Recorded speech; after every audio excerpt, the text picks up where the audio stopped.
আসসালামু আলাইকুম প্রিয় উদ্যোক্তা। এটা আমার কৃষির পেঁপের একটি মাতৃ গাছ। পেঁপেটার নাম জায়ান্ট পার্ল।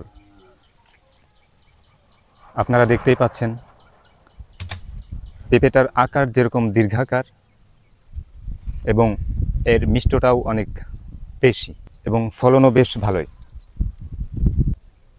একটা বাগানের জন্য সেটার মাতৃ গাছটাই বেশি ইম্পর্ট্যান্ট।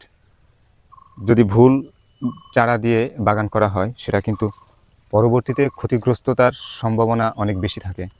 না জানা গাছের একটা পেঁপে আর জানা গাছের একটা পেঁপে, আপনি জানেন যে এটা এই জাতের, তো সেটাতে আপনার একটা কনফিডেন্স থাকবে অন্য রকমের। আর নার্সারি থেকে আনলে তখন কিন্তু সেটার উপর সেই কনফিডেন্সটা আপনি পাবেন না, যেটা আপনি নিজে হাতে তৈরি করলে যে কনফিডেন্সটা পাবেন।